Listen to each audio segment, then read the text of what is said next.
I will accept help from friend and enemies alike. But when I make it to the top, I'll be my own man. The Marshall name will mean as much as it did before.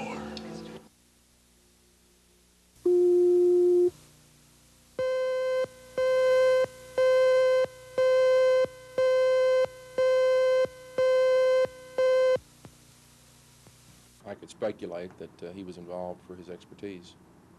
What about indications what led to these two arrests? And certainly the physical evidence. Bruce Yosmith, the owner of the Executive Health Club, and 24-year-old Willie Grant, an El Reno fireman, have been booked in the county jail and charged with arson 1.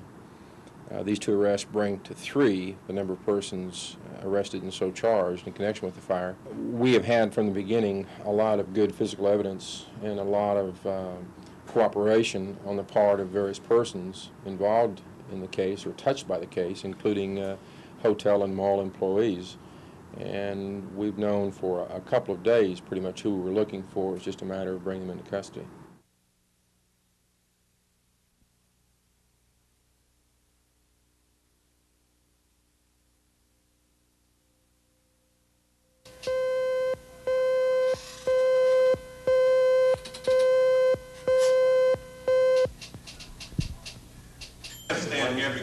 There's been a lot of talk lately about budget cuts and trimming the fat in Washington. Almost as a paradox, the Reagan administration is increasing defense spending, but had planned to cut veteran funds and benefits. The VFW managed to get most of their budget back. National representatives for the group are glad. They say they have been taking cuts for long enough. We're lucky enough to restore some of President Reagan's proposed cuts, and I have to feel that we've gone just about as far as we can. We are, to use an expression I heard not too long ago, we can only bite the bullet. We don't want to bite the dust.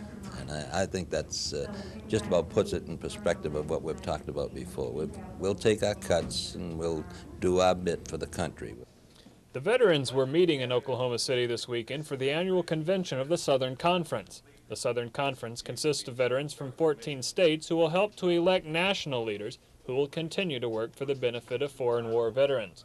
Charles Schnitzer, Action 4, at the Lincoln Plaza.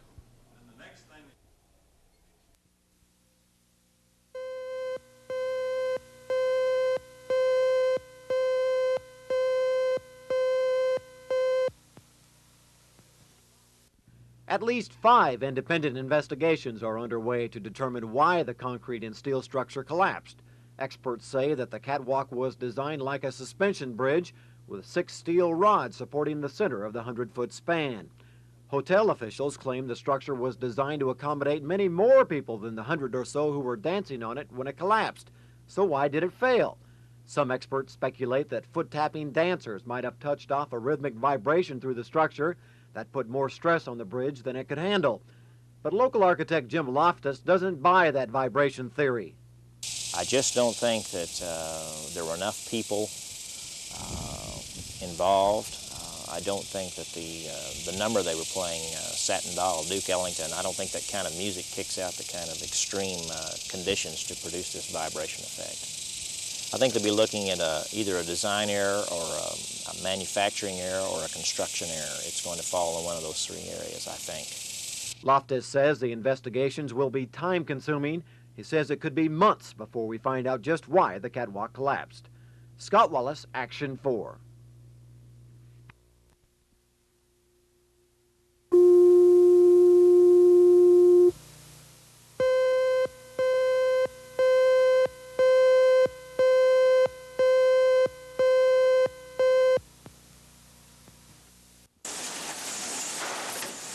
If contract negotiations fail and postal workers strike when their contracts expire at midnight, the effects on the country and Oklahoma City could be immense. To prevent a strike, the Postmaster General sent a message to the workers warning that the post office will immediately fire strikers, a different stance from that taken during the last strike in 1978. The same message was sent again last week with employee paychecks. But Oklahoma City postal officials don't think that Oklahoma City postal workers will honor a strike. Well, we don't expect a strike to occur in Oklahoma City. It's against the federal law to strike against, for postal employees to strike. And we have very good quality employees here, and I think for the most part they're going to be at work and doing their routine job daily. Okay, the Postmaster General has come up with these ridiculous comments and propaganda that we've asked for $47,000 in annual wage increases. This is ridiculous. He's put together all of our proposals and come up with some kind of a crazy figure. What we did, in fact, ask for was 5% a year with a cost of living adjustment, which would recoup and keep us basically at the cost of living rate. If city workers weigh their options and walk off their jobs, local postal officials say they have a contingency plan. Union members are afraid that the local plan and the national threat to fire strikers are the same. But union leaders say there is strength in numbers, and the strike can work if it has a wide worker base.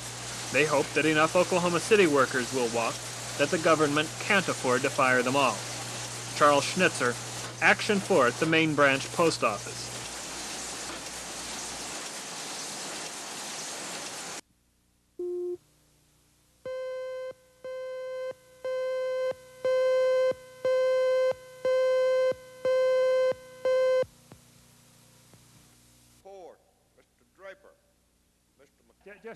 Just about finished all that. That's true. Tax me so these old people and these disabled people can receive the drugs free.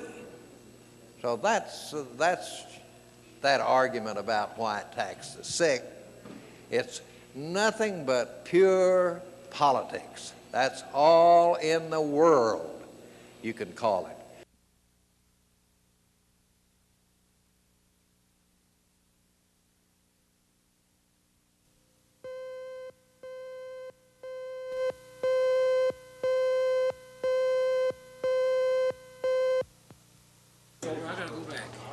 The vigil for union members began in earnest at 11 o'clock last night.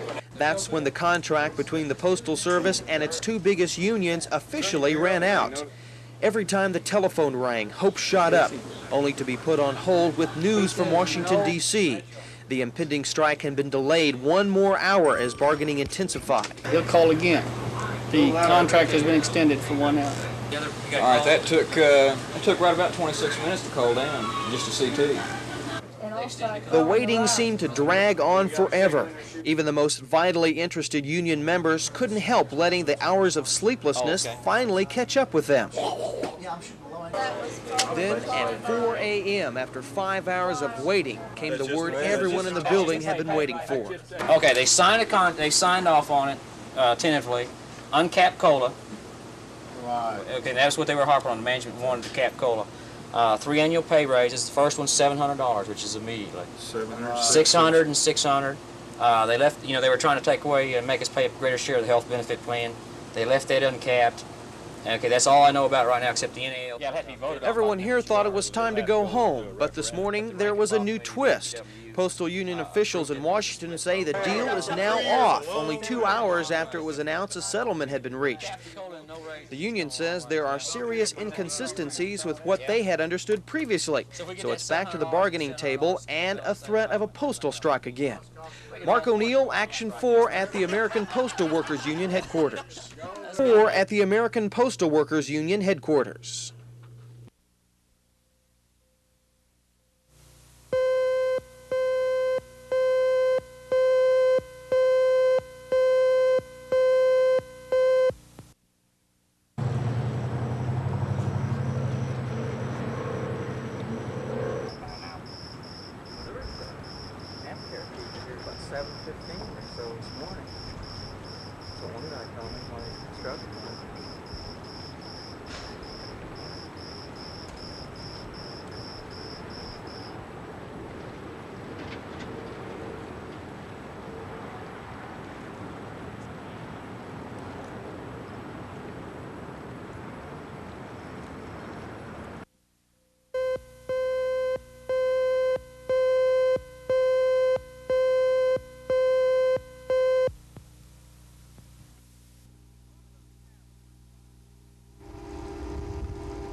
very unhappy over the situation, so the water rationing program.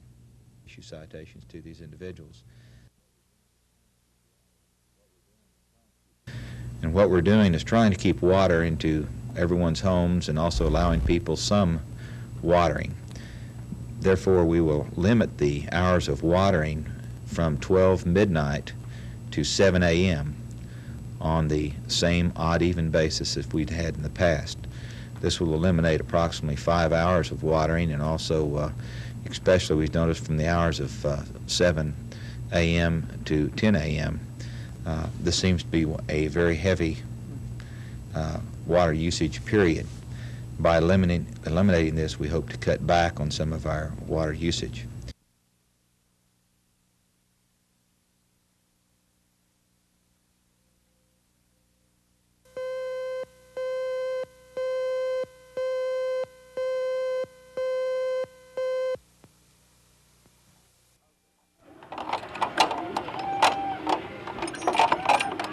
Everybody knows it's been extremely hot in Oklahoma the past few days.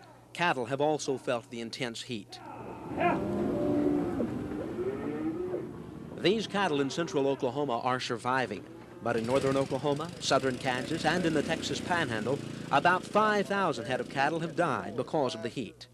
Ellis Freeney is the executive vice president of the Oklahoma Cattlemen's Association. Cattle can't sweat. They have no sweat glands. They do become a little moist under hot conditions, but cattle that we're talking about here that died in these feedlots were cattle that are highly finished and have a layer of fat around the outside of their body, and it's keeps them warm in the winter and keeps them hot in the summers. Freeney says this is the first time something like this has happened in 30 years.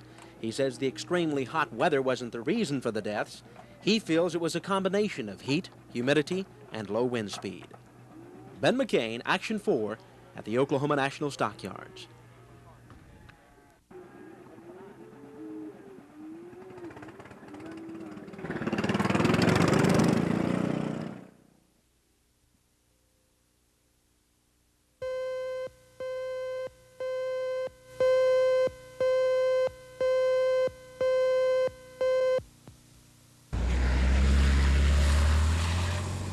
Commissioner Richardson is still at home recuperating. He suffers from a number of ailments. He was not able to comment on camera as to what his position is today concerning the upcoming trial. U.S. Attorney David Russell told me he intends to see Richardson in court no matter what. Well, obviously neither the U.S. Attorney's Office nor the court want to jeopardize Mr. Richardson's health. At the same time, we can't, or at least it's our position, that we can't just because a person might be in physical difficulties, we can't just waive a criminal indictment. It's our intention right now to proceed with the case at such time as Judge West sets it for trial.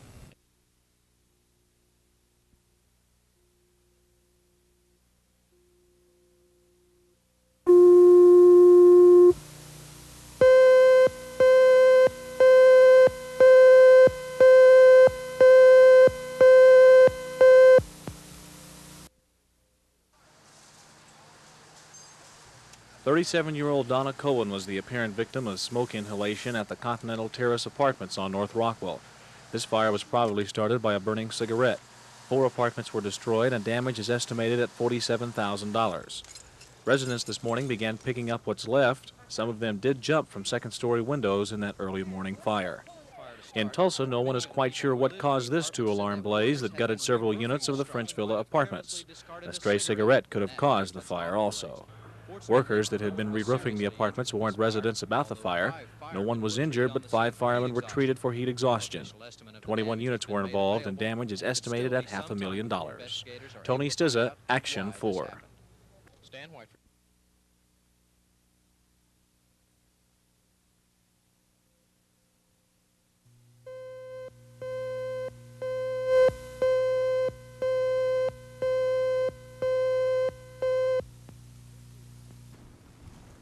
This new home in Norman was supposed to have been landscaped a few weeks ago, but new trees and shrubbery need daily watering for the first 2 weeks after they're planted. and that much watering would have violated the City of Norman's odd-even water rationing plan.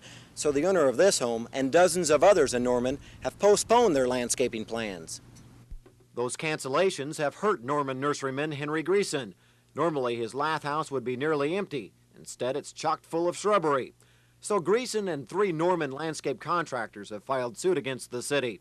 They want the town to exempt homeowners from the rationing plan long enough to allow their new greenery to gain a foothold. Why should this industry be denied its capacity to go ahead and earn its living when no one else, none of these other water users, none of these other businesses who rely on water as part of their earning power are being denied that ability? So the long-term effect is bad news.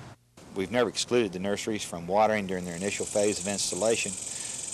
Our program has been is that once they have installed their product, that the respective homeowner must then comply to the water rationing program, as all other homeowners in Norman, as a sense of equity. The lawsuit will be heard in Cleveland County District Court Monday afternoon. Scott Wallace, Action 4 in Norman.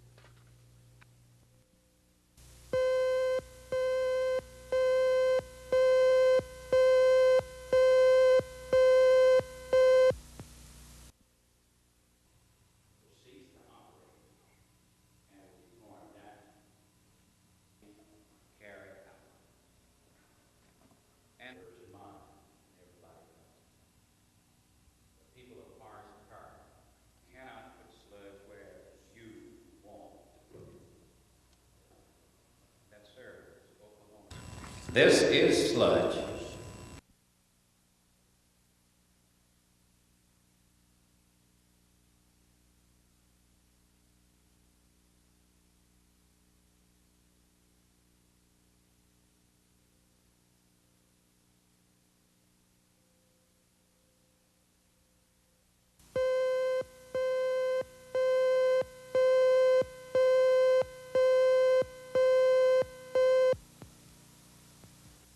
Well, I'm leaning towards the Reagan plan. The majority of the people elected the man, and I think he's out there stirring it up, and I think he's trying to do some good, and I'm going to support him. Oh, after listening to the president last night, I would say I would lean towards the Republican plan.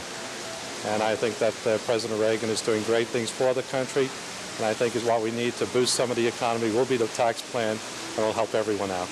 And I'm against the Republican plan because it would hurt people on fixed incomes. I favor the Reagan plan. I think it's more equitable. His plan favors a tax reduction percentage-wise equal to all taxpayers.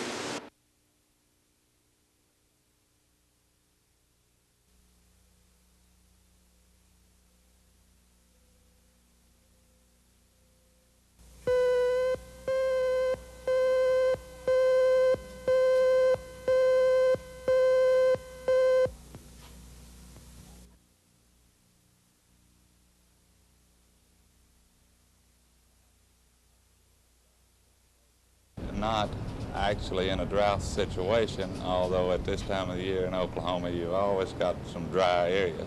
The majority of our counties are reporting shortage of topsoil moisture, and some of them, even more of them, and subsoil moisture shortage of supply. At this time of the year, with the stage of growth and development of most of the row crops, rain is beneficial. Hopefully not too many farmers got flooded out in the crops, but overall it's going to be quite beneficial.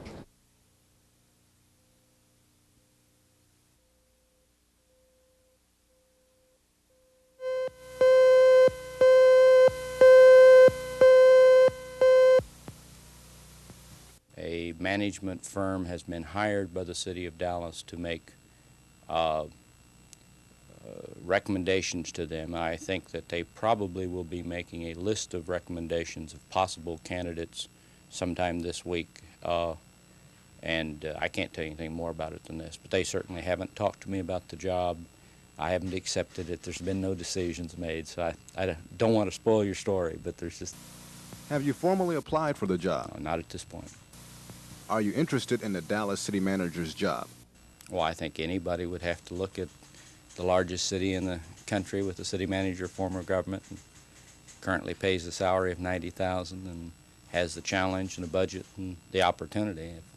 If they wanted to talk to me about it, I'd probably talk to them, but I can't say much more than that. Haven't given it a whole lot of thought.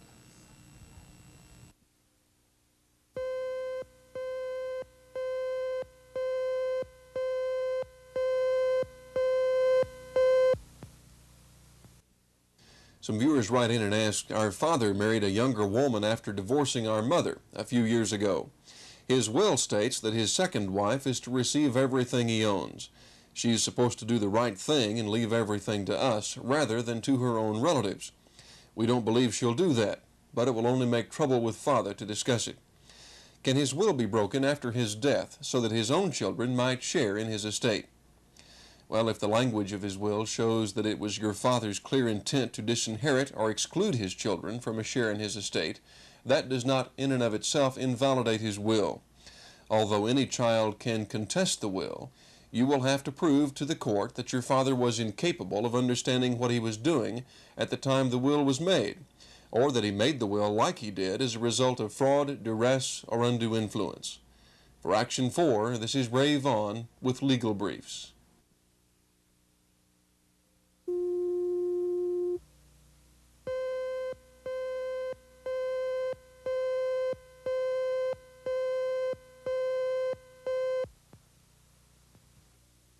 A viewer writes in and says, my husband and I have 3 children. 2 of them live nearby, but the third has broken all family ties and his whereabouts are unknown. We would like to make sure this child receives a share of our estate. Is there any way we can write our wills to assure that this child will receive his portion, and so the other 2 will know what they should do if we both die? The amount of the estate for the child who cannot be located can be placed in a trust through instructions in your will. This amount would be managed by the trustee you choose in accordance with your directions, so that it would grow during the time that your child's whereabouts remained unknown. When the child is then located, the amount could be paid to him in accordance with the trust agreement. And in the event the child is never found, provision should be included for an alternative distribution of those trust funds. For Action 4, this is Ray Vaughn with Legal Briefs.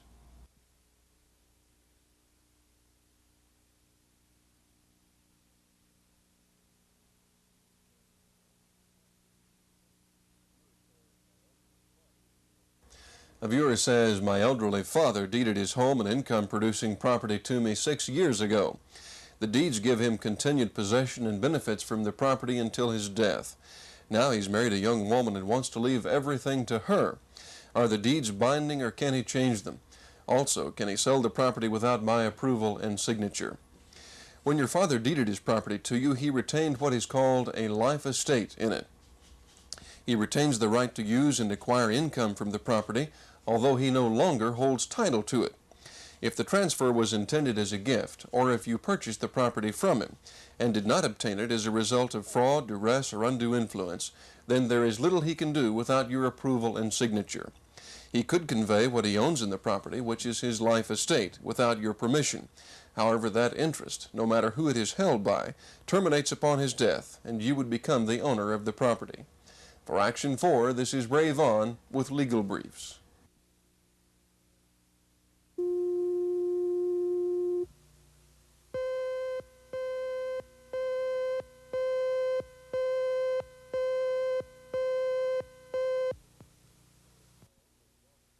A viewer writes in and says, my only daughter died 2 years ago, leaving a daughter, my granddaughter, who is now 6 years old.